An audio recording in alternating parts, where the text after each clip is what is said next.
Welcome to wishful ಅಡುಗೆ ಮನೆ. ನೋಡಿ, ಇವತ್ತು ಒಂದು ರಾಗಿಯಿಂದ ಒಂದು ಹೆಲ್ದಿಯಾಗಿರೋ ರೆಸಿಪಿನ ಮಾಡೋಣ. ಮಕ್ಕಳಿಂದ ಹಿಡಿದು ದೊಡ್ಡೋರವರೆಗೂ ತಿನ್ಬೋದು. ಶುಗರ್ ಇರೋರು ಕೂಡ ನೆಮ್ಮದಿಯಾಗಿ ತಿನ್ನೋಂಥ ರಾಗಿಯಿಂದ ಒಂದು ಸೂಪರ್ ಆಗಿರೋ ರೆಸಿಪಿನ ಮಾಡೋಣ. ನಾವು ಮೊದಲಿಗೆ ಒಂದು ಪಾತ್ರೆನ ತಗೊಂಡು ಈ ಗ್ಲಾಸಲ್ಲಿ 3 ಗ್ಲಾಸ್ ಆಗುವಷ್ಟು ರಾಗಿನ ಹಾಕ್ಕೊಳ್ತೀನಿ. ನೋಡಿ, ಕೆಂಪು ರಾಗಿ ತುಂಬಾ ಚೆನ್ನಾಗಿದೆ. ನೋಡಿ, ನಾನಿಲ್ಲಿ 3 ಗ್ಲಾಸ್ ಆಗುವಷ್ಟು ರಾಗಿನ ಹಾಕ್ಕೊಂಡಿದ್ದೀನಿ. ನೆಕ್ಸ್ಟ್ ನಾವು ಇದಕ್ಕೆ ನೋಡಿ ಒಂದು 3/4 ಕಪ್ಪು, ಇದು ಫುಲ್ ಇಲ್ಲ ಕಪ್ಪು, 3/4 ಕಪ್ ಆಗುವಷ್ಟು ಉದ್ದಿನ ಕಾಳನ್ನ ಹಾಕ್ಕೊಂಡಿದ್ದೀನಿ. ಹಾಗೆಯೇ ಅವಲಕ್ಕಿನ ಹಾಕ್ಕೊಳ್ತಿದ್ದೀನಿ. ಅವಲಕ್ಕಿ ಹಾಕೋದ್ರಿಂದ ತುಂಬಾ ಚೆನ್ನಾಗಿರುತ್ತೆ. ಹಾಗೆಯೇ ಸ್ವಲ್ಪ ಮೆಂತ್ಯನ ಹಾಕೊಳ್ಳೋಣ. ನೋಡಿ, ಇಷ್ಟನ್ನು ಹಾಕಿ ನೋಡಿ ನೀರನ್ನು ಹಾಕಿ 2 ರಿಂದ 3 ಸರಿ ಚೆನ್ನಾಗಿ ವಾಶ್ ಮಾಡ್ಕೊಂಡು ಬರೋಣ. ಇದನ್ನ ನೋಡಿ, ನೀಟಾಗಿ ರಾಗಿಲಿರೋ ಗಲೀಜು, ಉದ್ದಿನ ಕಾಳಲ್ಲಿರೋದು ಎಲ್ಲ ನೀಟಾಗಿ ಹೋಗೋ ಥರ 2 ರಿಂದ 3 ಸರಿ ವಾಶ್ ಮಾಡ್ಕೊಂಡು ಬರೋಣ. ನೋಡಿ, ಇವಾಗ 2 ರಿಂದ 3 ಸರಿ ಚೆನ್ನಾಗಿ ತೊಳ್ಕೊಂಬಂದಿದ್ದೀನಿ. ರಾಗಿದಲ್ಲಿ ತುಂಬ ಗಲೀಜಿರುತ್ತೆ, ಹಾಗಾಗಿ 2 ರಿಂದ 3 ಸರಿ ಆದರೂ ವಾಶ್ ಮಾಡ್ಕೊಬೇಕು. ನೋಡಿ, ಇವಾಗ ಚೆನ್ನಾಗಿರೋ ನೀರನ್ನು ಹಾಕಿ ಲಿಡ್ಡನ್ನು ಮುಚ್ಚಿಬಿಟ್ಟು ಒಂದು 6 ಅವರ್ ನೆನೆಸ್ಕೊಂಡು ಬರೋಣ. ನೋಡಿ, ಒಂದು ಪ್ಲೇಟ್ ಮುಚ್ಚಿದ್ದೀನಲ್ಲ, ಈಗ ಒಂದು 6 ಅವರ್ ನೆನಿಬೇಕು. ನಾವು ಯಾವಾಗಲೂ ರೊಟ್ಟಿ, ದೋಸೆ ಈ ಥರ ತಿಂದು ಬೇಜಾರಾಗಿರುತ್ತಲ್ಲ, ಈ ಥರ ಡಿಫ್ರೆಂಟಾಗಿ ಮಾಡ್ಕೊಬೋದು. ಇದು 6 ಅವರ್ ನೆಂದ ಮೇಲೆ ಏನಾಗಿರುತ್ತೆ ನೋಡೋಣ. ನೋಡಿ, ಇವಾಗ ಮಿನಿಮಮ್ ಅಂದರೆ 5 ಗಂಟೆ ನೆಂದಿದೆ. ಇದು ನಾ ಬೆಳಗ್ಗೆ ನೆನೆಸಿದ್ದೆ, ಇವಾಗ ಸಂಜೆ ರುಬ್ತಾ ಇದ್ದೀನಿ. ರುಬ್ಬಿ ಬೆಳಗ್ಗೆ ಮಾಡಬೇಕು ಇದನ್ನು. ನೋಡಿ, ಇವಾಗ ಚೆನ್ನಾಗಿ ನೆಂದಿದೆ. ನೋಡಿ, ರಾಗಿ, ಉದ್ದಿನ ಕಾಳು, ಅವಲಕ್ಕಿ ಎಲ್ಲ ನೆಂದಿದೆ. ಇವಾಗ ನಾವು ಇದನ್ನು ಮಿಕ್ಸಿಗೆ ಹಾಕ್ಕೊಳ್ಳೋಣ. ನೋಡಿ, ಒಂದು ಮಿಕ್ಸಿ ಜಾರನ್ನ ತಗೊಂಡು ಸಣ್ಣದಾಗಿ ರುಬ್ಕೊಂಬರ್ಬೇಕು. ನಾವು ದೋಸೆ ಬ್ಯಾಟರ್, ಇಡ್ಲಿ ಬ್ಯಾಟರ್ ಎಲ್ಲ ರುಬ್ತೀವಲ್ಲ, ಆ ಥರ ನಾವು ಇದನ್ನು ರುಬ್ಕೊಂಡು ಬರೋಣ. ನೋಡಿ, ಇದನ್ನು ಸಣ್ಣದಾಗಿ ಗ್ರೈಂಡ್ ಮಾಡ್ಕೊಂಡು ಬರೋಣ. ನೋಡ್ತಾ ಇದ್ದಾರಲ್ಲ, ನಾವು ಇಷ್ಟು ಸಣ್ಣದಾಗಿ ರುಬ್ಕೊಂಬಂದರೆ ಸಾಕಾಗತ್ತೆ. ನೋಡಿ, ಈ ಥರ ರುಬ್ಬಿಟ್ಟು ಒಂದು ಪಾತ್ರೆಗೆ ಹಾಕೋಣ. ನೋಡಿ, ಬ್ಯಾಟರ್ ಎಷ್ಟು ಚೆನ್ನಾಗಿ ಬಂದಿದೆ. ನಾವು ಇದೇ ಥರ ಎಲ್ಲದನ್ನು ರುಬ್ಕೊಂಡು ಈ ಪಾತ್ರೆ ಒಳಗಡೆ ಸೇರಿಸ್ಕೊಳ್ಳೋಣ.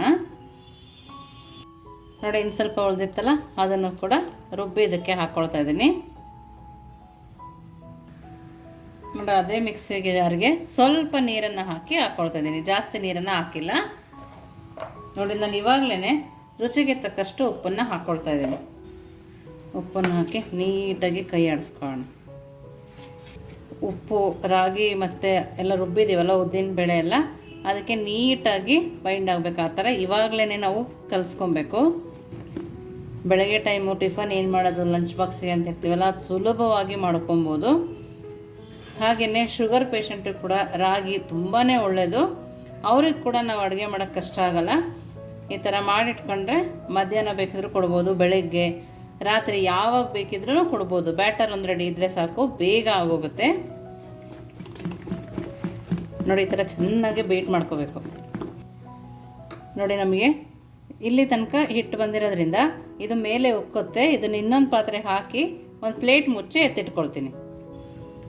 ನೋಡಿ, ಬೇರೆ ಪಾತ್ರೆಗೆ ಶಿಫ್ಟ್ ಮಾಡ್ಕೊಂಡಿದ್ದೀನಿ. ಈ ಪಾತ್ರೆಲ್ಲ 1-2 ಸರಿ ತಿರುಗಿಸ್ಕೊಂಡು ಇವಾಗ ಲಿಡ್ಡನ್ನು ಕ್ಲೋಸ್ ಮಾಡಿ ನಾನು ಫುಲ್ಲ ನೈಟ್ ನೆನೆಸ್ತಾ ಇದ್ದೀನಿ. ಇವಾಗ ಫರ್ಮೆಂಟ್ ಆಗೋಸ್ಕರ ಬೆಳಗ್ಗೆ ಏನಾಗಿರುತ್ತೆ ನೋಡೋಣ ಬನ್ನಿ. ನೋಡಿ, 1 ನೈಟ್ ಫುಲ್ ನೆನೆಸಿದ್ದೆ ಅಲ್ಲ. ನೋಡಿ, ಇವಾಗ ನೋಡ್ತಾ ಇದ್ದೀರಲ್ಲ ಎಷ್ಟು ಚೆನ್ನಾಗಿ ಉಕ್ಕಿದೆ. ನೋಡಿ, ನೋಡಿ ಈ ಥರ ನೀಟಾಗಿ ಉಕ್ಕು ಬಂದಿರುತ್ತೆ. ಒಂದು ಸರಿ ಕೈ ಆಡಿಸ್ಕೊಬೇಕಷ್ಟೆ. ನೋಡಿ, ಈ ಥರ ಒಂದು ಸರಿ ಕೈ ಆಡಿಸಿ ಇದನ್ನು ಪಕ್ಕಕ್ಕೆ ಎತ್ತಿಟ್ಕೊಂಡು ನೆಕ್ಸ್ಟ್ ಏನು ಮಾಡೋದು ನೋಡೋಣ ಬನ್ನಿ.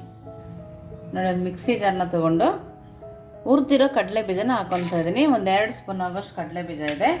ಹಾಗೆಯೇ 2 ಸ್ಪೂನ್ ಆಗೋಷ್ಟು ಕಡಲೆನ ಹಾಕ್ಕೊಳ್ತಾ ಇದ್ದೀನಿ. 1-2 ಇಳಕಾಗುವಷ್ಟು ಬೆಳ್ಳುಳ್ಳಿ, ಹಾಗೆಯೇ ತೆಂಗಿನಕಾಯಿ, ಖಾರಕ್ಕೆ ತಕ್ಕಂತೆ ಹಸಿಮೆಣಸಿನ್ಕಾಯಿನ ಕೂಡ ಹಾಕ್ಕೊಳ್ತಾ ಇದ್ದೀನಿ. ಹಾಗೆಯೇ ರುಚಿಗೆ ತಕ್ಕಷ್ಟು ಉಪ್ಪು, ಸ್ವಲ್ಪ ಕೊತ್ತಂಬರಿ ಸೊಪ್ಪು, ಹಾಗೆಯೇ ಸ್ವಲ್ಪ ನೀರನ್ನು ಹಾಕಿ ನಾವು ಇದನ್ನು ಸಣ್ಣದಾಗಿ ಗ್ರೈಂಡ್ ಮಾಡ್ಕೊಂಬರೋಣ. ನೋಡಿ ನೀರು ಹಾಕಿ ನಾನು ಎಷ್ಟು ಸಣ್ಣದಾಗಿ ರುಬ್ಕೊಂಬಂದಿದ್ದೀನಿ. ನಿಮಗೆ ಬೇಕಂದರೆ ಹುಣಸೆಹಣ್ಣು ಕೂಡ ಹಾಕೋಬೋದು. ನಾನು ಇಲ್ಲಿ ಹುಣಸೆಹಣ್ಣು ಹಾಕ್ತಾಯಿಲ್ಲ. ನೋಡಿ ಈ ಥರ ಸಣ್ಣದಾಗಿ ರುಬ್ಕೊಂಡಿದ್ದೀನಿ. ನೋಡಿ ಚಟ್ನಿನ ಒಂದು ಬೌಲ್ಗೆ ಹಾಕೋಣ.